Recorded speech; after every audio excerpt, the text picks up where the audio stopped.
Sawadee Cup and welcome to another episode here for the Fungal Pod, Mindful Media and Communication. And I'm not doing a rock impression now, but it's about WWE on Netflix. Yes, we are there. Finally, The Rock has come back. Finally, as per Triple H, the world, the globe can watch you now, because before apparently the globe couldn't watch it. But anyway, so now it's on a global streaming platform. Great. It is. Kinda, I guess. What's the big deal? What's the big deal about WWE on Netflix? Why is it such a thing? Such a big thing? Why is everyone talking about it? The BBC had a post on social media about it in an article on the website. Like, what is happening? Why is WWE and Netflix such a big thing? That's what we're here to talk about, and also to quickly look into, like, was the hype worth it? So welcome to the Funky Pod, where we drop the mic on, media trends, communication theories, all those things. And today, and yes, I work very hard on this, we are suplexing into the, again, quoting Triple H, the Netflix era. He didn't spit any water when he said it, though. A bit disappointed. So, yeah, we had The Rock's return. We had AI-powered streaming strategies on the first episode on Netflix. Everything, the spectacle was through the roof, in the Intuit Dome, in the wall, in front of the wall of the LA Clippers.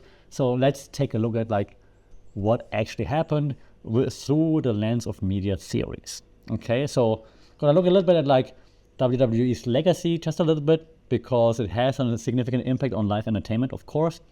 And then we're looking into, like, Netflix strategy, into, like, why they partner with WWE. They're going more into live events right now, right? They had, like, live stand-up, then they had, like, now the NFL Monday Night Football, the Christmas games, right?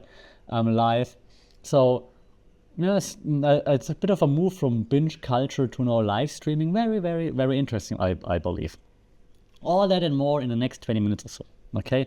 So, first I want to talk about, like, a few highlights of the premiere episode through, well, the media lens, because that's what we do here, right? So I don't go through all the matches. There are other channels who review every single match, and I'm not doing this. I try to put the media lens on it, okay? So the first thing we have to talk about is, of course, the return of the great one, the most electrifying man in all of entertainment, the people's champ, the Rock, right? Of course, the Rock returns, and yeah, it was electrifying. Lots of hate online. Strong about criticism as to why The Rock was so nice and complimentary to Cody Rhodes, for example. They were beefing the last time they were seen together, but now I think The Rock was more there as, like, the member of the board rather than, like, his actual, like, villain persona. And he already said, like, The Rock's always ahead of everybody else, so don't you worry. There's a plan in there, right? The media theory that applies here, in particular, of course, use and gratification theory, right? Give the audience what they want. Your fans tune into WWE to fulfill their needs. And in this case, The Rock hits some of the needs, which is nostalgia and excitement, right? People like me who've been watching WWE for 30-ish years or so, when The Rock's music hit, we're like, oh my God, even though we know he's old, we know it's The Rock. It's the most electrifying man in all of entertainment. So what do you think about it? It doesn't matter what you think about The Rock, okay?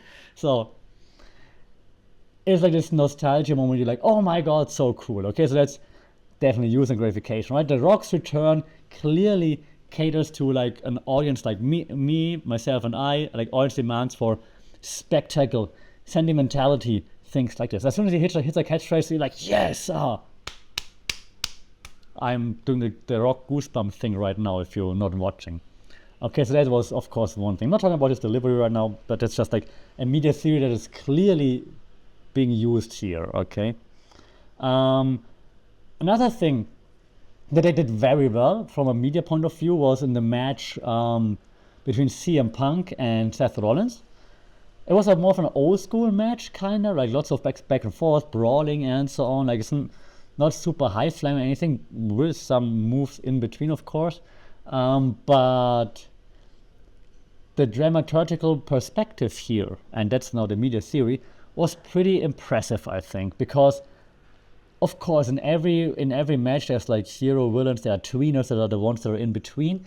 But when Rollins and Punk take to it, right, it kind of like switches back and forth, and yeah, Rollins the bad guy right now, and then CM Punk's good, but like they have those moments where they then both do something bad, yeah, in quotation marks, or then don't do something bad when you expect it. You're like, oh my god, and the psychological warfare here. So the drama that they're bringing was amazing, and I think it was a very engaging, not the most impressive match in terms of like, yeah, high flying action, but from a storytelling point of view, pretty well done, and it has just this very emotionally like gripping narrative, right? Seth Rollins been hating CM Punk for a long time. Then he injured him when he came back, and things like this, right? It's just fantastic. It's just you know, there's the popcorn emoji. It's popcorn. It's what we call dramaturgical perspective. So when you sit back, you see, okay, I see the drama unfold. They're taking the audience on like a story ride. It's just beautiful. We saw also a women's match. Rhea Ripley versus Liv Morgan. I think here we can talk about like gender and media representation a little bit, a theory that we often discuss in media studies. The WWE German in the house, WWE women's division, showcases that like women of course can do the same things as men, which is of course true, yet they still sometimes lack like the premier spots on the card. With Rhea Ripley, I mean, she's usually featured very well, but other wrestlers maybe less so, which would be room for improvement, I believe. But still, something that has progressively become better over the last few years, I want to say, because if you're as old as me, you remember when female wrestlers were called divas and had to wrestle, had like mud wrestling in bikinis and things like this. Hey, stay with me right now, don't Google that. Okay, then, let's talk about it. I was thinking how to structure, but let's talk about like the production, because they had some innovations there on Netflix, which was pretty interesting to me. Like they had like enhanced viewing features, like you can like instant replay, go back 10 seconds and whatnot, which you couldn't do in WWE before, and here I want to throw in my good old friend Marshall McLuhan with one of the things he talked about as well. He's not the only one, but he talked about it as well. He talked about technological determinism, and I want to connect this to one of his most famous quotes, which is like, the medium is the message.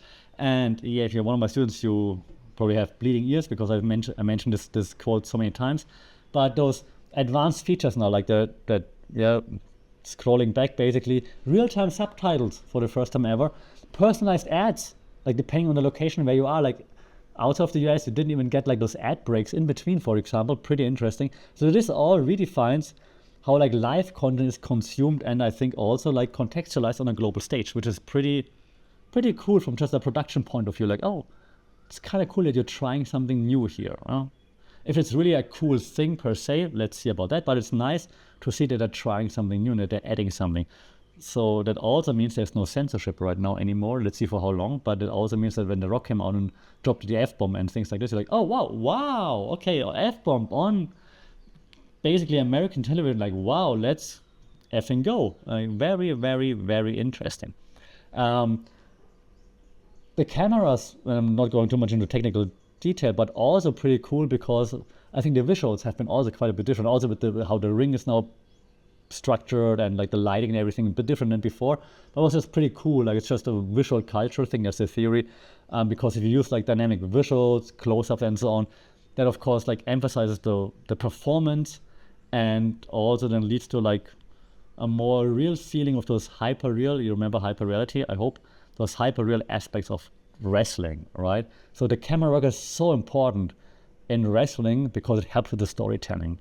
So I'm not talking about like HD, 4K, 10K, whatever, but like just the way the camera moves, the way the camera pans, and the way the camera zooms out when like a wrestler is about to hit the big finishing moves, and the camera zooms out to show like from the top, for example, the audience goes like, ah! And then when it hits the move, and then the zoom gets a close up again. So that is all part of the storytelling as well. And I think the Netflix crew, I mean WWE crew of course has their own crew that's very good at it, but Netflix might add a few more dollars or production stuff to it. It felt very well done. Unlike other companies that struggle with that sometimes, AEW, that was quite well done, I think.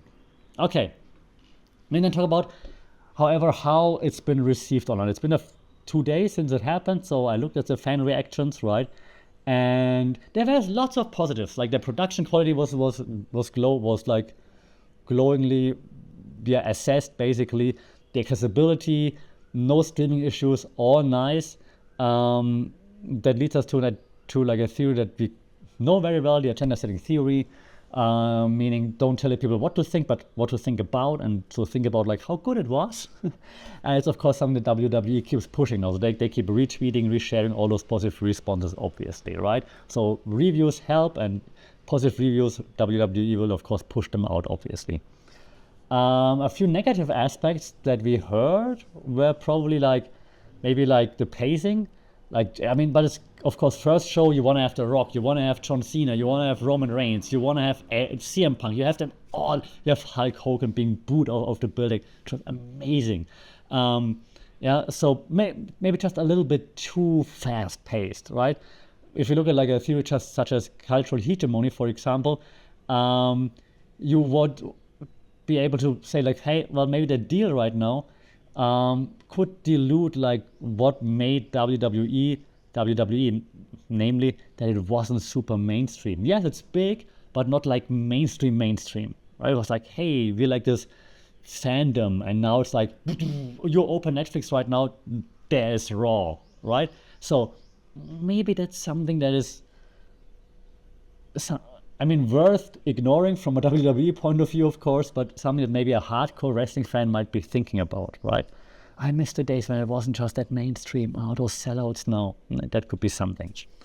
What I found amazing and hilarious was, of course, Hulk Hogan coming to shill his beer and then got booed off the building, because we all know what Hulk Hogan did in the past. So that was fun. So wrestling fans, double thumbs up, very, very well done. What WWE did well, of course, as always, utilizing social media and so on, was just well done. I think if we also look at like theories such as a two-step flow theory here, meaning like we have like what's happening, Raw, and then we have us there consuming it, and in between there's like another step, right? This would be like maybe an influential wrestling fans that you follow, still real to us on IG or something like this. They're all about Reddit communities. They're all about Twitter X also all with it. So you follow opinion leaders, and then they're of course also amplifying what's happening. So that's something that WWE did very, very well as well, of course, and that also shapes the discussions that we have, of course, if you follow what culture, oh God, how old am I? Cultaholic, for example, and so on, right?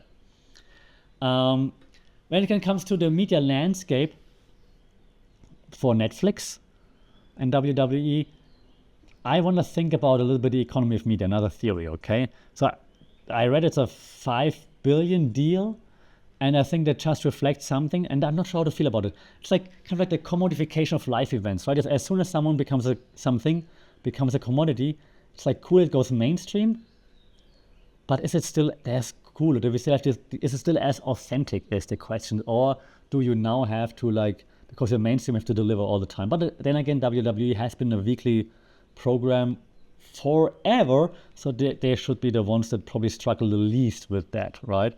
From a Netflix point of view, the investment makes sense because they try to diversify their programming, of course, their content. They want more niche audiences, because niche audiences are usually like very loyal audiences, so that makes sense. We also can look at the network society theory a little bit, like in terms of the streaming wars, of course. So WWE and Netflix, I think in this case, just shows that the integration of live sports, live entertainment, digital streaming is very important, and that kind of like elevates Netflix from just a streaming platform to a little bit more like a hub. Now, of course, others, Amazon Prime and whatnot, they're gonna follow already doing, of course, with like NBA coming to Amazon Prime, for example, and so on. So that all is, the streaming wars continue, is what I'm trying to say, and they're all trying to diversify and elevate and find like unique selling propositions then that others will follow, right? So, but hey, if that helps us, the consumer, to have more options, all for it, right? Okay, almost there. I also want to quickly just look at the good, bad, and the ugly. The good, for me, the production value was great. I already said it. It was nice to see The Rock. It was nice to see John Cena as well. Of course, John Cena doing John Cena things like, yeah, I don't think don't expect me to win another championship. It's so hard to get like a championship, and I don't think I can do it. There are only like a few chances for me to do it. I could win Elimination Chamber. I could win whatever else there was. Or I could win the Royal Rumble. Dramatic pause. I'm entering the Royal Rumble and I'm gonna win it. Of course he will. But that is, I'm so sentimental. I love it. Even though John Cena sucks, it was still nice to see him. and so it was good for me. The streaming features, just from a technical point of view, also a cool thing. I appreciate that. From a media theory point, I would talk about the Society of Spectacle by Guy Debord, who says like, we as an audience, we really like to watch spectacles, things that we cannot do ourselves. The Rock, John Cena's, Roman Reigns, and whatnot, Kardashians, whatever you're looking for, because it's so spectacular that we want to kind of live it, live streaming on Netflix, but we don't really we cannot or we don't want to do it. Yeah? That's the Society of the Spectacle. So that's spectacle-driven storytelling is fitting in perfectly. The bad for me, the rushed storylines, a bit inconsistent with. Even though The Rock was there as a board member, probably, but it's still like a bit inconsistent. So, encoding, decoding model, like the model here from Hall, like very like easy model that everyone learns into the communication, right? You send a message, you encode it, then you send it via a channel, then the receiver receives it and then decodes it, and the encoding and the decoding is never the same, right? I say something and you understand in a different way than what I meant, right? Couples understand what I'm talking about right now, right? So fans interpret WWE storytelling differently than what WWE meant. We're thinking like, what? Why is The Rock so nice to Cody Rhodes? The WWE was like, it's the board member, Dwayne Johnson, and we're like, The Rock was a villain with Cody Rhodes. Why is he so nice now? Right? So different, mixed understanding. The ugly. All the sponsors now that WWE has on the canvas, which might lead to WWE changing, losing a bit of its identity, what made it so unique. But as a combat sports fan in general, I'm not really bothered by it, to be honest. So let's wrap this son of almost The Rock. Let's wrap it up and shove it sideways. I think it's a great step because it will make it easier for a global audience to see maybe. I think the transition from live TV, linear TV, to streaming does help with the experience. It blurs the lines between traditional and digital platforms even more, elevates Netflix even more, will also then help Amazon Prime, and they have the NBA and so on, to elevate them also even more. I think it was a successful step, a successful start. I did enjoy it. I don't think it's like that huge. I mean, I wouldn't call it a Netflix era, for example. Like we had like the Attitude era and things like this. Don't call it a Netflix era. That's just annoying. That's just like taking the piss out of the audience that bought into like the all the eras before, like when John Cena, like Rules of Aggression era and things like this, right? So don't do the Triple H, don't do it. You're better than this, okay? You're better than this, okay? But now I want to know, what do you think about WWE on Netflix? Did it blow the roof did it blow your minds? Did you enjoy it? Was it overbooked? Do you agree with me? Shout out if you're on Spotify in the comments. Otherwise, add FunkedPod on all the socials. Until then, stay safe, take care, and well, always kick out a 2. See you in the next one. Bye, Cup.